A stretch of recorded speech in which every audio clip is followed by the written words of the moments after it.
Olá, sejam bem-vindos a mais um podcast. Hoje vamos falar de uma tribo muito especial, as mães. Confesso que o tema já está escolhido desde a semana passada e que a conversa com a nossa convidada já aconteceu no fim de semana, mas quando ontem vi a capa extraordinária da revista Cristina, que nos transporta para um novo mundo e uma nova forma de viver a maternidade, fiquei ainda mais motivada em partilhar o conteúdo de hoje. E para falar sobre este assunto, há tantas mulheres, mães inspiradoras com quem eu gostaria de falar, mas o nosso tempo é curto e a nossa audiência são noivas, por isso eu resolvi convidar para o episódio de hoje uma jovem mãe, por quem eu tenho uma grande admiração e um enorme carinho e que está ligada à nossa revista desde a primeira edição. Eu quero dar as boas-vindas à Raquel Jacob. Olá Raquel, muito bem-vinda. Olá Sura, antes de mais quero aproveitar para agradecer o teu convite. Sabes que é com um enorme prazer e com muito orgulho que me sinto parte da família I Love Pride, então é de facto um prazer estar aqui contigo. Obrigada a nós, Raquel. Vamos então começar com algumas questões que nos foram colocadas pela nossa audiência. E a primeira é: o que mais te surpreendeu na maternidade? E também que sentimentos novos é que descobriste e o que nos podes contar sobre eles? Eu acho que o que mais me surpreendeu foi o sentimento. Como é que é possível um ser humano pequenino, em questões de segundos, nos despertar o maior sentimento que algum dia iremos conhecer. Não há nada maior que o amor de uma mãe para com o filho. O sentimento de dever, de proteção que cresce em nós em questões de segundos é gigante. É impossível, se me perguntarem, eu conseguir descrever o quanto eu amo a minha filha, porque não há palavras no mundo que signifiquem o amor que eu sinto por ela. Aliás, eu costumo dizer que o simples amo-te é muito pequeno e muito inferior ao sentimento que eu tenho por ela. Tendo em conta a tua experiência, tens algum conselho para dar a uma mãe de primeira viagem? Conselhos. Isto é uma área que, quando uma futura mamã anuncia que vai ser mamã, é só expertos. Os conselhos e as opiniões vão vir de todas as partes e a grande maioria sem serem pedidos. A verdade é que nós criamos os nossos filhos numa sociedade extremamente crítica e opinativa. Portanto, o meu maior conselho é que tenham ouvidos seletivos. É que façam o que vocês acharem que devem fazer, o que vocês sentirem prazer a fazer. Não simplesmente porque a mãe, a tia, a avó disse que tinha que ser assim ou porque a sociedade impinge que é o correto. A verdade é que, apesar de não haver uma escola de futuras mamãs, no momento mais preciso, parece que as respostas saem naturalmente de dentro de nós. Eu acho que já vem esse kit dentro da mulher. Portanto, o meu maior conselho é exatamente esse: façam o que vocês sentirem que devem fazer, não o que a sociedade vos impinge que é o correto.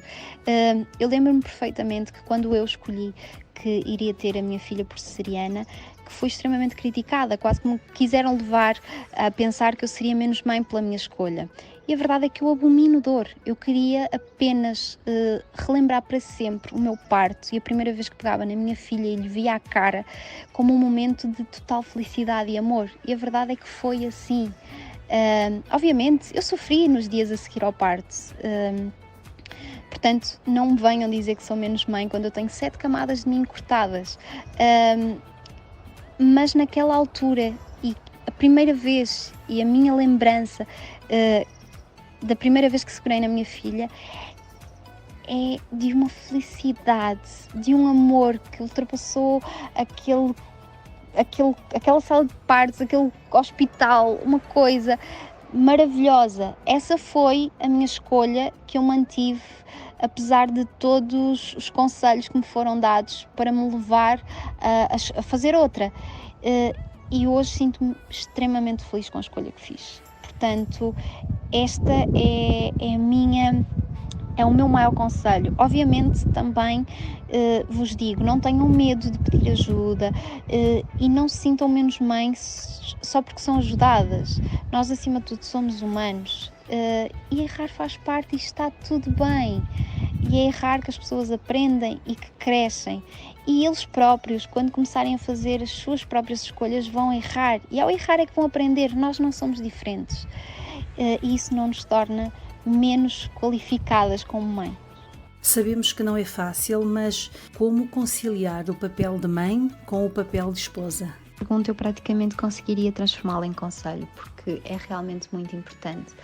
Apesar de serem mamãs, não deixaram de ser mulheres, não deixaram de ser esposas, e é importante continuar a regar esse amor que vos uniu e que gerou esse ser humanozinho pequenino, mas que vos trará o maior e melhor sentimento do mundo.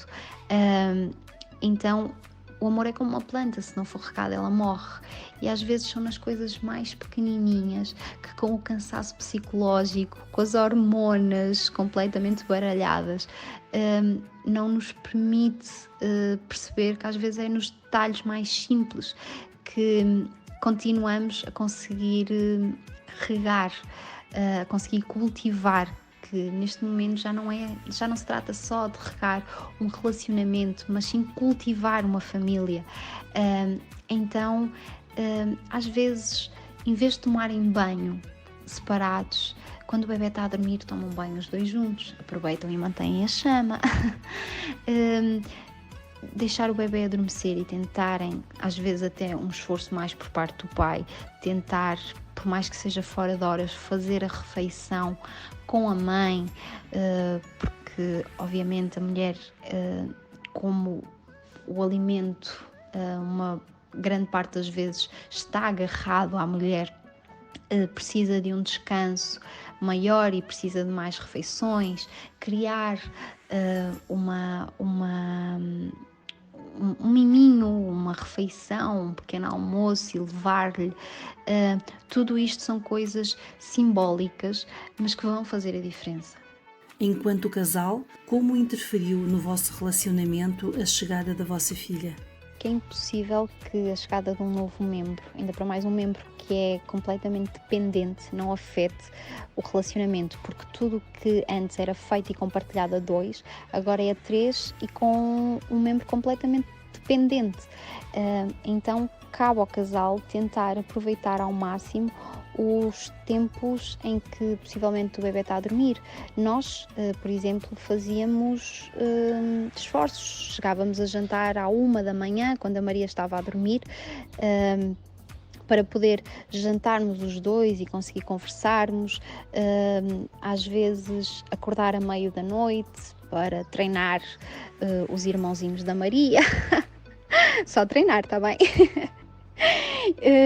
Mas lá está, é realmente um esforço de ambos para conseguir continuar a cultivar, a manter a chama, e pronto, vai tudo um bocadinho da divisão de tarefas. É quase como a Maria chorava uma vez e lá eu, a Maria chorava a segunda e eu.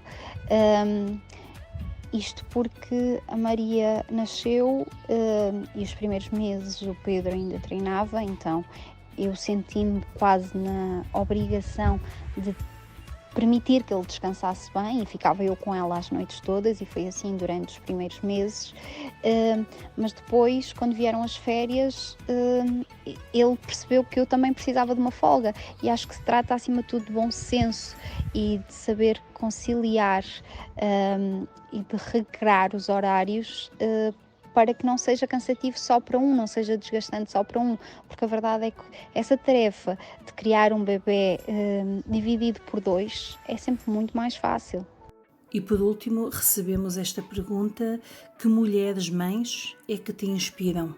Uma célebre frase que diz: aquele que passa por nós nunca vai só, deixa sempre um bocadinho de si, leva sempre um bocadinho de nós. E eu revejo-me imenso nessa frase. A verdade é que cada mulher com que me cruzei, cada mulher-mãe que eu conheci, acabou por deixar sempre um bocadinho de si comigo, acabou sempre por me deixar uma inspiração, seja esta positiva ou negativa, seja em algo que eu quero melhorar e quero me tornar, ou em algo que eu não quero ser todo. A verdade é que e custa muito dizer que nós mulheres muitas vezes somos as maiores críticas umas das outras. Mas as escolhas dos outros são muito baseadas nas vivências e as vivências são todas diferentes e nós não estivemos nos sapatos dessas pessoas, não sabíamos como iríamos reagir se tivéssemos que fazer as escolhas que elas têm que fazer. Portanto, o meu único apelo, e aproveitando um bocadinho este espaço, é para que nós, mulheres e mães, tenhamos mais cuidado com as opiniões e na forma como as partilhamos, porque quando a nossa opinião não vai de alguma forma acrescentar, pelo contrário, vai diminuir e machucar alguém, para mim não é uma opinião, é simplesmente maldade. Portanto, vamos tentar ser um bocadinho mais benevolentes, mais companheiras, ter um bocadinho mais de empatia umas pelas outras, porque nós conhecemos a capa, mas não conhecemos as histórias das outras pessoas. E as histórias fazem com que nós tenhamos atitudes completamente diferentes, porque as nossas histórias são completamente diferentes, as vivências são completamente diferentes e essas vivências alteram-nos, fazem-nos crescer, às vezes fazem-nos sermos mais amargas, outras vezes fazem-nos sermos mais alegres, mas tudo isso altera a essência da mulher. E a verdade é que é sempre mais fácil ser a pessoa que julga do que ser a pessoa que ampara. E eu adoro a tua autenticidade, querida Raquel. És uma pessoa linda e eu desejo-te as maiores felicidades. Muito obrigada por partilhares connosco um bocadinho do teu mundo.